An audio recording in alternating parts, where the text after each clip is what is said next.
A2 के लगभग बराबर है, ठीक है। A1 A2 के बराबर है और इनकी आवृत्ति है omega is equal to 2 pi nu, ठीक है। इस रूप में हम लोग इसको लिख सकते हैं y1 equal to cos A1 cos 2 pi nu t and y2 is equal to A2 cos 2 pi nu t plus delta, ठीक है। तो ये न्यू आवृत्ति के कोणीय आवृत्ति के रूप में है, यहाँ पे हमारी आवृत्ति के रूप में था, आवृत्ति के रूप में हमने इसको लिख दिया 2 पाई न्यू टी। तो ये हमारे पास में दो तरंगें हैं प्रकाश की और इनका जो विस्थापन है A1 कोस ओमेगा टी इस प्रकार से दिया जाता है। A1 क्या है, आयाम है, A2 भी आयाम है, उसका मैक्सिमम आयाम है, ठीक है, अधिकतम विस्थापन विकसित इस तरंग के द्वारा माध्यम में उत्पन्न किया गया अधिकतम विस्थापन, ठीक है। और T क्या है, ये T समय के साथ में क्योंकि तरंग संकृत हो रही है, तो ये T यहाँ पे है, तो हम लोग किसी समय T पर हम लोग विस्थापन y ज्ञात कर सकते हैं। अब हम लोग क्या करते हैं, माना कि ये दोनों तरंगें माध्यम में किसी बिंदु पर मिलती है, तो उस बिंदु पर परिणामी विस्थापन कितना होगा हमारा y equal to y1 plus y2, ये हमारा परिणामी विस्थापन होगा। तो हम लोग परिणामी विस्थापन को ज्ञात करते हैं, कितना होता है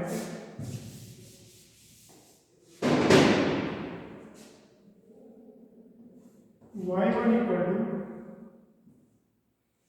y1 इक्वल टू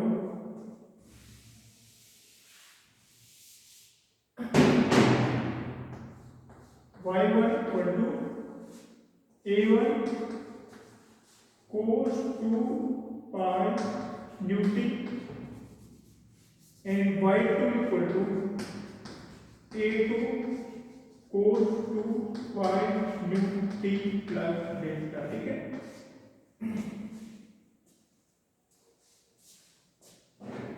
ये हमारे डेल्टा क्या है, दोनों में कलांतर है, दोनों तरफ के अंदर कितना कलांतर है, ठीक है। परिणामी विस्थापन हम लोग यहाँ से ज्ञात कर लेते हैं, तो y equal to A1 cos 2 pi nu t plus A2 cos 2 pi nu t plus delta. तो किसी बिंदु पर माध्यम में किसी बिंदु पर जब दोनों तरंगें मिलती हैं तो हमारा परिणामी विक्षोभ या विस्थापन ये होगा y1 प्लस y2 बन जाएगा, इसको हम लोग हल करते हैं और देखो क्या मिलता है हमें, और इसको खोल देते हैं, ठीक है। ये हमारा y आ गया, परिणामी विस्थापन कितना गया y equal to y1 plus y2 और ये कितना आ रहा है y1 प्लस y2 कितना आ रहा है, ठीक है। इसको हम लोग हल करते हैं, this is equal to A1 cos 2 pi nu t plus इसको खोल देते हैं A2 cos 2 pi nu t cos delta plus A2 और cos 2 pi nu t A2 यहाँ पे माइनस साइन आएगा, ठीक है, minus A2 sine 2 pi nu t sine delta, okay. फिर cos a plus b equal to cos a cos b minus cos a cos c,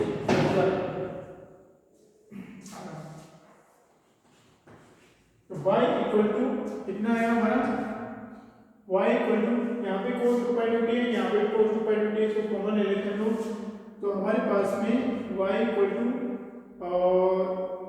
cos 2 pi nu t common लेने के पश्चात यहाँ पे क्या होता है, हमारे पास a1 बचता है, a1 और यहाँ पे हमारे पास बचता है plus a2 cos delta and this is cos 2 pi nu t and plus A2 sin 2 pi new T sign delta. Okay, अब हम लोग इसको क्या, इसको जो तरंग का जो हमारा अध्यारोपण के पश्चात जो हमारे पास में परिणामी विस्थापन प्राप्त हुआ है उसको हम लोग इस रूप में लिखेंगे। तो इस रूप में लिखने के लिए हम लोग क्या करते हैं, इस रूप में लिखने के लिए हम लोग a1 plus a2 cos delta, a1 plus a2 cos delta, this is equal to क्या मानेंगे हम लोग, दिस is equal to a cos phi मान लेते हैं, और a2 plus sine delta, a2 sine delta is equal to a sine phi मान लेते हैं। ठीक है, तो हम लोग यहाँ पे इसके लिए क्या लिखेंगे, a cos फाई, और इसके लिए हम लोग क्या लिखेंगे, a sin फाई लिखते हैं। तो हमारा क्या आएगा, y is equal to a cos phi cos 2 pi nu t plus a sin phi sin 2 pi nu t. तो ये हमारा क्या हो गया, y is equal to a cos 2 pi nu t plus phi. ठीक है, ये हमारा परिणामी विस्थापन आ गया, और इस रूप में ही आया है a cos 2 pi nu T के बाद में फाई क्या है हमारा, यहाँ पे कलांतर है, तो ये हमारा परिणामी विस्थापन आया है। और फाई का मान हम लोग ज्ञात करते हैं, जो हमने वहाँ पे a1 plus a2 cos delta और a2 साइन डेल्टा के बराबर माना है उससे। तो हमारे पास ये परिणामी विक्षोभ आ गया y equal a cos 2 pi nu t plus phi. तो ये हमारे क्या आ गया, y आ गया। तो हमारे पास y कितना आ गया, कि y आ गया हमारे पास में y is equal to a cos 2 pi nu t plus phi. ठीक है, ये भी जो परिणामी विक्षोभ होता है, तो वहां पे हम देखते हैं कि जब भी दोनों तरंगें मिलती हैं, वहां पे जो परिणामी विक्षोभ होता है उसका व्यवहार भी एक तरंग जैसे ही होता है। ठीक है, हाँ, यहाँ पे हमने क्या माना था, इसको हमने a cos फाई माना था, और यहाँ पे हमारा a2 और साइन डेल्टा हमने क्या माना था, a साइन फाई माना था। ठीक है, तो हमारे पास में a1 प्लस a2 कोस और delta equal to cos phi था, और a2 sine delta equal to sine phi माना था। ठीक है, अब हम लोग क्या करेंगे, फाई का और a का मान ज्ञात करेंगे, फाई कितना है और a कितना है। इसका मान ज्ञात करेंगे, फाई और a का मान ज्ञात करेंगे। तो यहां से देखो a1 plus a2 cos delta, उसको मैं कोस फाई माना था, और a2 sine delta equal to a sine phi. ठीक है, यहाँ पे a कोस फाई है, a कोस फाई, और ये हमारा a साइन फाई था। ठीक है, अब देखो हम लोग अगर दोनों का स्क्वायर करके ऐड कर लेते हैं तो हमारे पास क्या आता है, a1 plus a2 cos delta square plus a2 square sine square delta is equal to a square cos square phi plus a square sine square phi. ठीक है, तो ये हमारा क्या आएगा, this is a square cos square phi plus sine square phi, this is equal to a square. ठीक है, तो ये तो हमारा राइट साइड है, तो a स्क्वायर आ गया, तो हमने इन दोनों को स्क्वायर करके ऐड कर दिया, और इनका हमने स्क्वायर करके यहाँ पे देखो क्या आता है हमारा, a1 स्क्वायर क्या आएगा, a1 square plus a2 square cos square delta, okay, and plus 2a1 a2 cos square delta, cos delta, and plus this is a2 square sin square delta, this is equal to is, ठीक है। यहाँ पे हमारे a2 square cos square delta है और यहाँ पे हमारा a2 square sin square delta है, ठीक है। तो हमने इन दोनों को एक साथ कर लिया तो हमारा a1 स्क्वायर है, a1 square plus a2 square, this a2 square cos square delta plus a2 square common ले लिया इसमें से और इसमें से, ठीक है। तो यहाँ पे sin स्क्वायर डेल्टा आ गया और ये हमारा ऐसे कैसे बच गया plus 2a1 a2 cos delta, this is equal to a square, ठीक है। ये क्या हुआ हमारा a स्क्वायर आ जाएगा यहाँ पे इसमें से और इसमें से हमने a2 स्क्वायर कॉमन ले लिया, यहाँ पे cos स्क्वायर डेल्टा बच गया और इसका sin स्क्वायर डेल्टा यहाँ बच गया और इस टर्म को भी ऐसे कैसे यहाँ पे कर दिया। तो ये हमारे क्या आएगा देखो a1 स्क्वायर प्लस ये हो गया a2 square plus 2a1 a2 cos delta, this is equal to a square. तो ये हमारा a स्क्वायर का बराबर आ गया। तो जो हमारा a स्क्वायर क्या है, इन दोनों तरंग, ये जो दोनों तरंग है जब एक बिंदु पर मिलती है तो जो परिणामी हमारा विस्थापन होता है उस पर हमारा जो तरंग बनेगी उस समय परिणामी तरंग है और इस परिणामी तरंग का जो आयाम होगा वो आयाम हमारा a स्क्वायर है। तो ये परिणामी आयाम हमारा a स्क्वायर इक्वल टू, तो यहाँ पे हमारा परिणामी आयाम क्या आ गया a square equal to a1 square plus a2 square plus 2a1 a2 cos delta, 2a1 a2 cos delta, ये हमारा a स्क्वायर है। अर्थात अगर दो तरंगों के बीच में कलांतर डेल्टा है तो उनके अध्यारोपण के पश्चात जो हमारी परिणामी तरंग बनेगी उस तरंग का परिणामी तरंग का आयाम होगा वो आयाम इस प्रकार से दिया जाएगा, ओके। और हम यहाँ से फाई का मान भी ज्ञात कर सकते हैं। देखो फाई का मान कैसे करेंगे,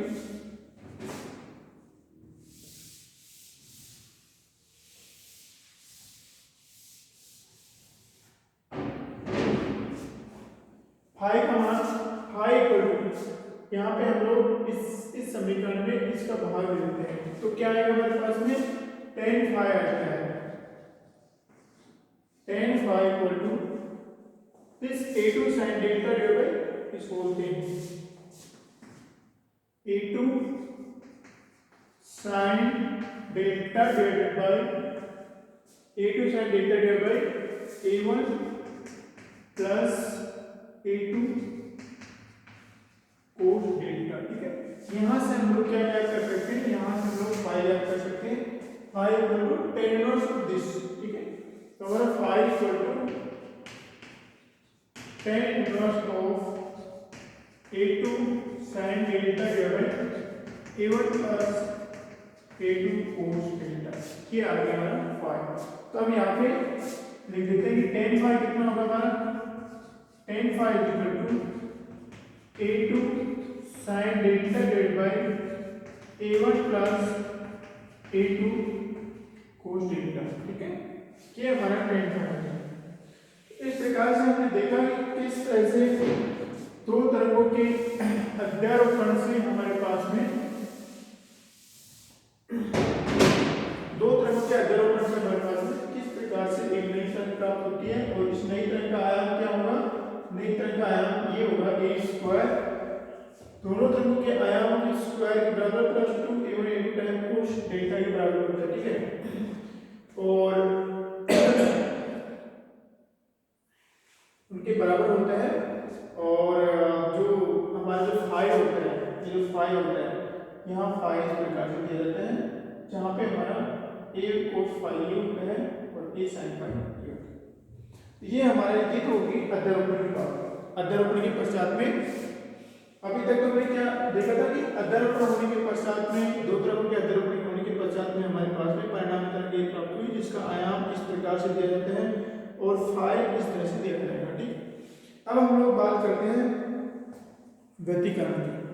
किसकी? व्यतिकरण की।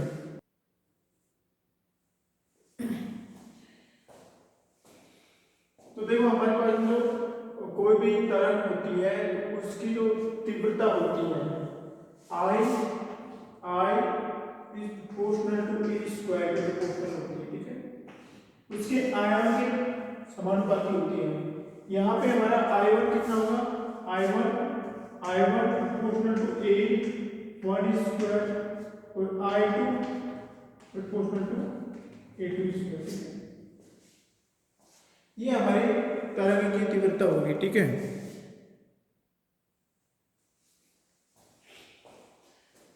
तो इस वाले तरंग के लिए हमारी I equal to proportional to A square होगी। तो हमारे पास I इक्वल टू के ए स्क्वायर के कोई कांस्टेंट है। यहाँ पे भी हमारा I1 इक्वल टू के ए 1 स्क्वायर एंड I2 कितनी हो जाएगी? के A2 स्क्वायर। ठीक है, ओके, तो हमारा I कितना आ गया? I इक्वल टू के time A square that is यहाँ पे लिखो ए कितना हमारा? के A1 square plus A2 square plus 2 A1 A2 cos delta. ठीक है, के को हम लोग अंदर भेज देते हैं। दिस इज के A1 स्क्वायर प्लस के A2 स्क्वायर प्लस 2 के A1 A2 कोस डेल्टा। हम लोग इसको और भी अच्छे तरीके से लिख सकते हैं। This is I1 and this is I2 plus this is 2 square root I1 I2 cos delta. This is I। तो हमारी जो परिणामी तीव्रता होती है प्रकाश की वो दोनों तरंगों की तीव्रताओं के योग plus 2 times square root I1 I2 time cos delta के बराबर होती है। अगर यहाँ पे हमारा डेल्टा है और ये हमारा आयाम का समीकरण है। हम लोग क्या करते हैं यहाँ पे हम लोग जो व्यतिकरण प्रारूप है उसकी व्याख्या तीव्रता से भी कर सकते हैं और हम लोग आयाम को लेकर भी कर सकते हैं। दोनों में एक स्मॉल कांस्टेंट का डिफरेंस है। तो हमारा I कितना है? I equal to I1 plus I2 I equal to I1 plus I2 plus 2 square root I1 I2 cos of delta. This is I। Okay, यहाँ पे हमने देखो यहाँ पे 2 के A1 A2 and cos delta का कोस डेल्टा का जैसे सूत्र है। अगर हम लोग इसका स्क्वायर करें और इसका भी करें और इसका स्क्वायर रूट कर दें तो हमारा क्या आएगा? देखो इसका मतलब क्या होगा? इसका मतलब होगा स्क्वायर रूट के A1 स्क्वायर एंड के A2 स्क्वायर। ये हमारी I1 होगी, ये हमारी I2 होगी। लेकिन जब स्क्वायर रूट से बाहर जाएगा तो के बाहर जाएगा तो हमारा क्या आ जाएगा? और इसका स्क्वायर रूट से A1 बाहर जाएगा तो A1 आ जाएगा और ये स्क्वायर रूट से बाहर जाएगा तो ये आ जाएगा A2। ठीक है, इस तरह से हमने इसको लिखा है।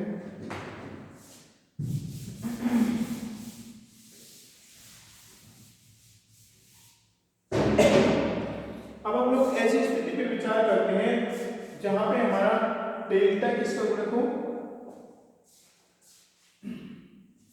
डेल्टा हमारा पाई का गुणक हो। ठीक है, इसका पाई का। तो अगर डेल्टा इस प्रकार से हो cos delta cos of delta this is equal to cos of delta कितना हो? हमारा cos of delta is equal to -1 हो। क्या हो? -1 हो। क्या कोस ऑफ डेल्टा +1। तो हमारा डेल्टा कितना होगा? यहाँ पे डेल्टा इज इक्वल टू होगा हमारा पाई 3 पाई 5 पाई ठीक है, डॉट डॉट डॉट और 2n प्लस 1 पाई। ओके, जहाँ पे n इक्वल टू 0 है,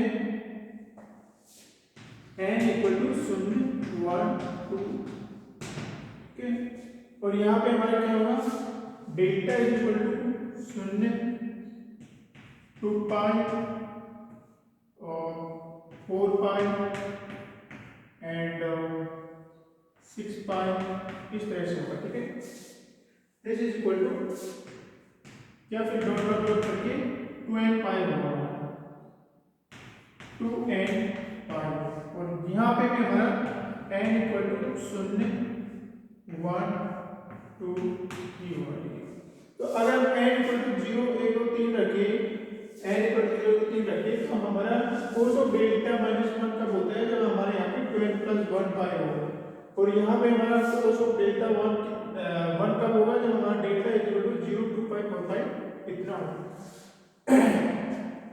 जब हमारा cos of delta equal to minus 1 होता है, तो देखो हमारी इंटेंसिटी का क्या मान होते हैं, क्या होता है, और हमारा आयाम कितना होगा। ठीक है, तो देखो आयाम कितना होगा, cos of delta equal to minus 1 रख दिया, तो यहाँ पे cos of delta equal to minus 1 रख दिया, तो हमारा आयाम कितना हो जाएगा, a square equal to a1 square plus a2 square. ठीक है, यहाँ पे हमने मान cos of delta equal to minus 1 रखा था, यहाँ पे माइनस आ जाएगा, माइनस 2 a1 a2 के and a square is equal to a1 minus a2 इसका स्क्वायर। ये हमारा cos of delta equal to minus 1 की पोजीशन में आता है, और यहाँ पे हमारा देखो a square is equal to a1 square plus a2 square. ठीक है, plus cos of delta equal to plus 1, तो यहाँ पे प्लस 1 रखते हैं, ये क्वांटिटी प्लस 1 रहेगी 2a1 a2। ठीक है, a स्क्वायर इक्वल टू कितना होगा हमारा a1 प्लस a2 को होल स्क्वायर। ये हमारा परिणामिक आयाम रहता है जब cos of delta equal to minus 1 रहता है, cos of delta equal to plus 1 रहता है। जब हमारा cos of delta equal to minus 1 रहता है, तो क्या होता है, जब हमने स्टार्टिंग में माना था कि हमारा a1 और a2 लगभग बराबर रहेंगे, क्या माना था हमने माना था कि a1 जस्ट अप्रोक्सीमेटली a2। तो जब हमारा a1 और a2 बराबर है, तो जो a1 माइनस a2 होगा, तो यहाँ पे हमारा a स्क्वायर क्या होगा, a स्क्वायर लगभग 0 के बराबर होगा। ठीक है, और यहाँ पे हमारा a स्क्वायर क्या होगा, a स्क्वायर लगभग 2 टाइम्स ऑफ आइदर a1 और a2। ठीक है, 2 टाइम्स 4 टाइम्स। ठीक है, 4 टाइम ऑफ a1 और a2। ऐसा क्यों हुआ, यहाँ पे मतलब अगर हमारा ये जो कलांतर माइनस 1 हुआ, तो हमारा आयाम 0 होगा, और कलांतर अगर हमारा कोस ऑफ डेल्टा इस प्रकार से हुआ कि यहाँ पे प्लस बना था, कलांतर हमारा 0 2 पाई 4 पाई हुआ, तो हमारा परिणामी आयाम ही होगा 4। अगर हम लोग इसको जैसे a लिखेंगे, a जस्ट 0, और यहाँ से a इक्वल टू लगभग 2 टाइम्स a1 और a2, या तो a2 के बराबर होगा, ठीक है, लगभग बराबर। तो इस कंडीशन में हमारा क्या होगा, जो आयाम है 0 होता है, तो इस प्रकार की पोजीशन आती है अध्यारोपण के पश्चात। तो ये जो घटना होती है, इसको हम लोग क्या बोलते हैं, समकोषी विनाशी व्यतिकरण, विनाशी व्यतिकरण। ठीक है, और यहाँ पे क्या है, ये जो आयाम है लगभग क्या हो गया, डबल हो गया, इसको हम लोग समकोषी व्यतिकरण बोलते हैं, समकोषी व्यतिकरण। तो जो तरंगों के अध्यारोपण के पश्चात हमने पाया कि हमारे पास में तो सिचुएशन आती है जिसमें एक में तो हमारा आयाम 0 हो जाता है और एक में लगभग डबल हो जाता है। तो प्रकाश के जो तरंग है उनके अध्यारोपण के पश्चात किसी बिंदु पर दोनों के अध्यारोपण के पश्चात आयाम के परिणामी आयाम के परिघटना होती है वो परिघटना हमारी क्या कहलाती है, वो व्यतिकरण कहलाती है। ठीक है, वही हमारी क्या कहलाती है, व्यतिकरण कहलाती है।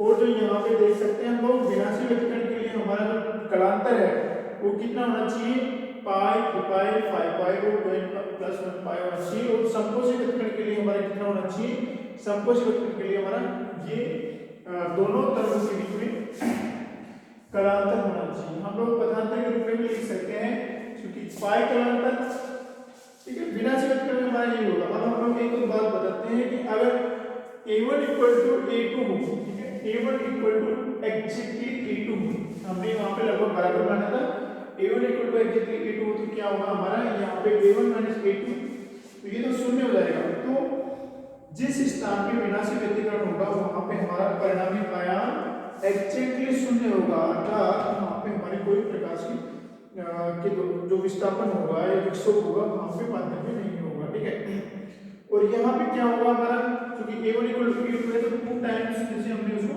2 टाइम्स a1 मान लिया। ठीक है, a1 = a2 = 2 टाइम्स, तो ये हमारा 2 टाइम्स a1 का होल स्क्वायर हो गया, तो ये हमारा 4 टाइम्स a1 हो गया। ठीक है, सेम एक साथ है 4 टाइम्स a1 स्क्वायर या 2 टाइम्स a1। ओके, तो यहाँ पे क्या हुआ, जब समकोशी व्यतिकरण हुआ तो हमारा आयाम है, परिणामी आयाम इस तरंग का, ये परिणामी आयाम है वो हमारे किसी भी तरंग के आयाम का लगभग एग्जैक्टली दोगुना होता है अगर आयाम बराबर है। ठीक है, तो ये हमारे अध्यारोपण का सिद्धांत को हमने यहाँ यूज किया और हमने देखा कि दो सिचुएशन आती है, एक सिचुएशन जिसमें आयाम एकदम शून्य हो जाता है और एक जिसमें आयाम लगभग डबल हो जाता है। तो ये जो दोनों घटनाएं हैं उनको हम लोग विनाशी व्यतिकरण और समकोशी व्यतिकरण कहते हैं, और जो होल थिंग्स होती है उसको हम लोग व्यतिकरण कहते हैं। हम लोग यहाँ से इंटेंसिटी भी याद कर सकते हैं। देखो हमने जो सिचुएशन निकाली है cos डेल्टा -1, तो विनाशी व्यतिकरण और समकोशी व्यतिकरण की जो सिचुएशन है उसको हम लोग लिख सकते हैं हमारे पास में। देखो क्या लिखेंगे लोग, यहाँ पे लिखेंगे इसके नीचे समकोशी व्यतिकरण, समकोशी व्यतिकरण के लिए क्या होगा हमारा, जो हमारा डेल्टा होगा हमारा डेल्टा = 2n पाई होगा। और विनाशी व्यतिकरण के लिए विनाशी व्यतिकरण के लिए हमारा डेल्टा क्या होगा, 2n+1 पाई होगा। ठीक है, ये 2n+1 पाई, 2n+1 पाई। ओके, और n = क्या है हमारा, n = 0 से लगा के हमारा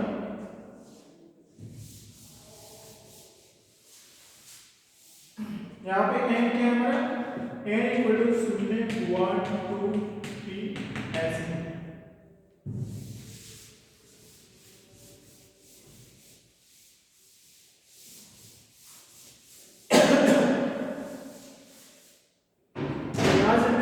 समकोशी व्यतिकरण के लिए जब डेल्टा = 2n पाई है तो हमारा a कितना आ रहा था समकोशी व्यतिकरण के लिए, यहाँ पे हमारा a =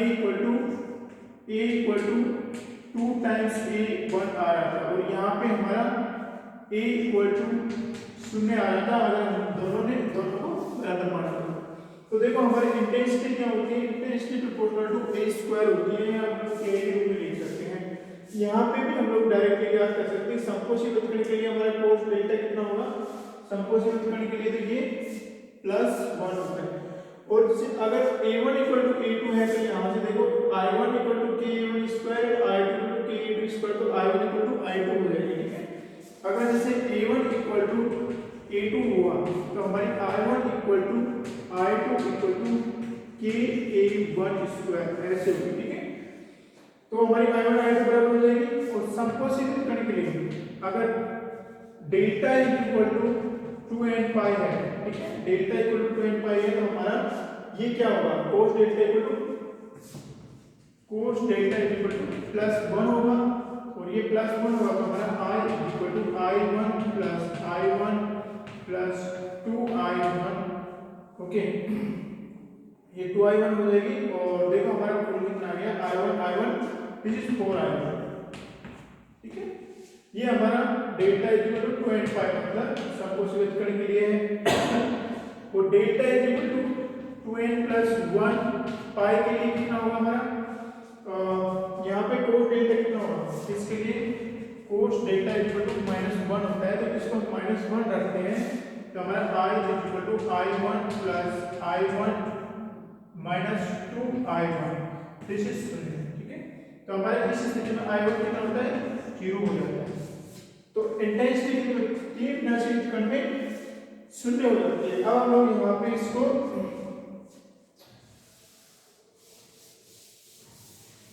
आयाम के रूप में समझते हैं। यहाँ पे हमारा आयाम कितना होता है, ये जब कितना होता है तो हमारा a equal to 2 times a1 हो जाता है। यहाँ पे हमारा a इक्वल टू 0 हो जाता है। जैसे हमारे पास में ओके a तरंग है हमारे पास में, ठीक है, ये कौन सी है, y equal to a1 cos delta, ठीक है। और दूसरी तरफ हमारे संकोचित उत्कर्ण होगा, तो उस स्थिति में हमारा ये delta is equal to 2n pi है। उस स्थिति में हमारा सपोज करो ये delta is equal to exactly अगर हम लोग मानते हैं ये क्या है हमारा आयाम होने से a1 है, ठीक है। और दूसरा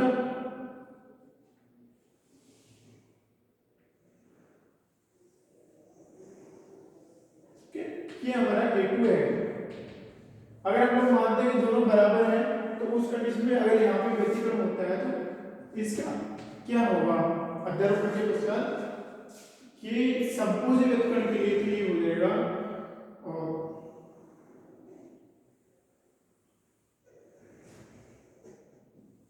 ठीक है, this is 2 times a1, okay, 2 times a1, ये हमारा संपोषित व्यतिकरण के लिए हो गया 2 टाइम्स a1। अर्थात जो आयाम है जब दोनों तरह के इस किसी बिंदु पर मिलती है और इनकी जो कला है एक समान है, और डेल्टा इक्वल टू 2n पाई का मतलब होता है कि इनकी कलाएं समान है। अगर ये 2n पाई हो जाएगा तो इसकी और इसके में कलांतर 2n पाई का कलांतर रहेगा, ठीक है, 2 पाई का 2n पाई का जो भी है।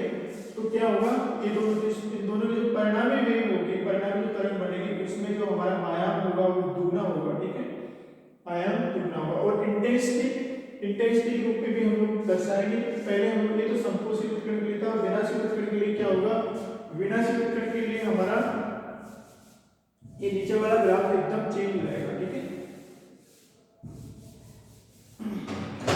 यहाँ पे हमारा विनाशित उत्कर्ण के लिए delta equal to cos delta equal to -1 होना चाहिए, ठीक है, 2n प्लस 1 पाई होना चाहिए। तो ये इस प्रकार से होगा, देखो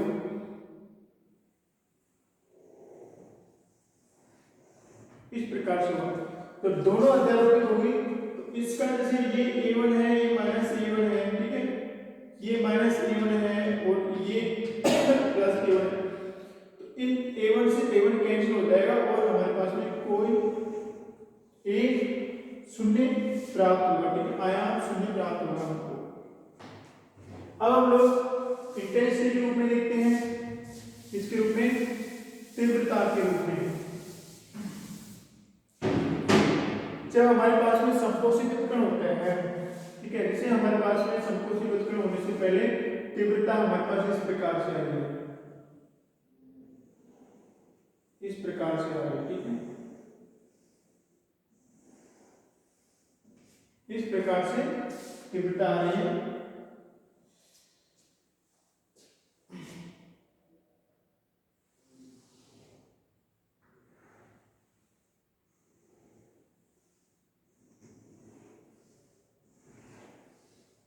ओके, तो संपोषित उत्कर्ण होने पे हमारे जो आई है वो 4 टाइम i1 हो जाएगी। देखो इसको हम लोग लिखेंगे 2n पाई के लिए क्या है हमारा 0, 2 पाई, 4 पाई, 6 पाई। इसको हम लोग लिखेंगे तो हमारा क्या आएगा पाई, 3 पाई एंड 5 पाई, ऐसे आएगा, ठीक है। तो जिससे हमारा किसी तरह के लिए पर्टिकुलर के लिए हमारा ये शून्य है, ये पाई है, ये 2 पाई है, ठीक है, ये माइनस पाई, ये -2 पाई, ठीक है। उसी प्रकार से शून्य ये पाई 2 पाई है और यहाँ पे हमारा -5 और ये -2।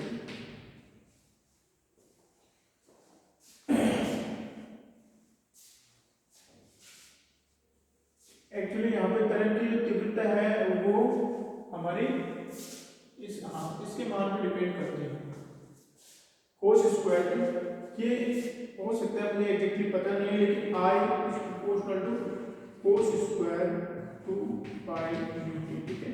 तो ये जो ग्राफ आएगा कोस स्क्वायर के प्रोपोर्शनल होता है, ठीक है। एग्जैक्टली मुझे पता नहीं है कि कोस स्क्वायर का ग्राफ कैसे होगा, लेकिन हम लोग को परिणाम ही आएगा, ठीक है।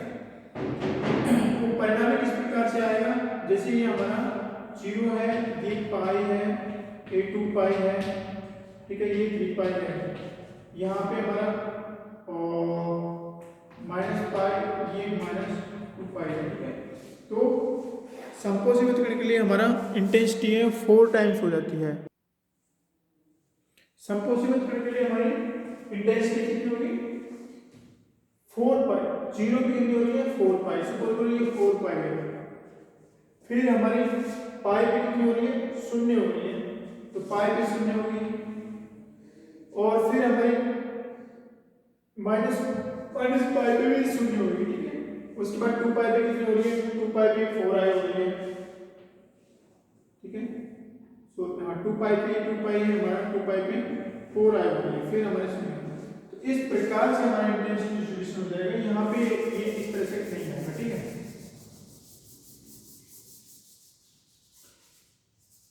इस प्रकार से ये नहीं आएगा क्योंकि इंटेंसिटी हमारी कोस स्क्वायर के प्रोपोर्शनल है, ओके। तो इस प्रकार से हमारी इंटेंसिटी डिस्ट्रीब्यूटेड होती है। तो यहाँ पे हमारी इंटेंसिटी 0 हो जाती है और यहाँ पे हमारा 4 हो जाती है, लेकिन इनिशियली हमारी इंटेंसिटी यहाँ पे से ठीक है 0 नहीं होती है स्टार्टिंग में, लेकिन यहाँ पे व्यतिकरण होने के पश्चात में यहाँ की जो इंटेंसिटी है वो इधर शिफ्ट हो जाती है, तो इधर शिफ्ट हो जाती है। तो 2i थी, 2i का 4i हो गया, और इधर यहाँ पे भी 2i के लिए 4i हो गया। यहाँ पे हमारी समय लगती है, यहाँ से व्यतिकरण का फ्लो है और ये समकोसी व्यतिकरण का है। उसके अलावा हम लोग एक और काम कर सकते हैं। हमारे जो ये इंटेंसिटी है या इंटेंसिटी है उसको अन्य रूप में इस प्रकार से लिख सकते हैं। देखो आयाम a स्क्वायर है हमारे पास में, a स्क्वायर कितना है, a square a1 square plus a2 square plus 2a1 a2 cos of delta, ठीक है। इसको हम लोग क्या लिख सकते हैं, कोस डेल्टा को cos delta equal to 2 cos square delta divide 2 minus 1 लिख सकते हैं इसको, ओके। तो इसको लिखेंगे लोग a square equal to a1 square plus a2 square plus 2a1 a2 2 cos square delta divide 2 minus 1। इसको इससे मल्टीप्लाई करते हैं लोग, तो हमारे पास होता है a1 square plus a2 square plus minus 2a1 a2 plus 2a1 a2 4a1 a2 cos square delta divide 2। तो ये क्या हो गया हमारा a1 minus a2 whole square plus 4a1 a2 cos square delta divide 2, ठीक। अगर हमें आयाम लगभग बराबर माना तो ये हमारी 0 हो जाती है और हमारा a स्क्वायर कितना आता है, a स्क्वायर लगभग 4 times a1 a2 cos square delta divide 2 इतना आता है। तो हमारा इंटेंसिटी क्या है, intensity I equal to k a square होती है, ठीक है। तो यहाँ पे हम लोग k पुट कर देते हैं, ठीक है। तो हमारी I कितनी आएगी, I equal to 4 times I equal to 4 time square root I1 I2 cos square delta divide 2। अगर I और I2 बराबर है तो ये हमारी जस्ट 4i आ जाएगी, I equal to 4i cos square. अगर I1 इक्वल टू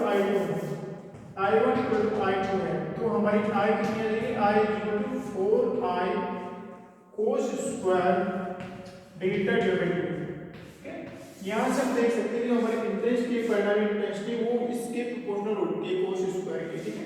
तो हमारी परिणामी इंटेंसिटी किसके प्रोपोर्शनल होती है, कोस स्क्वायर डेल्टा डिवाइड बाय 2 की।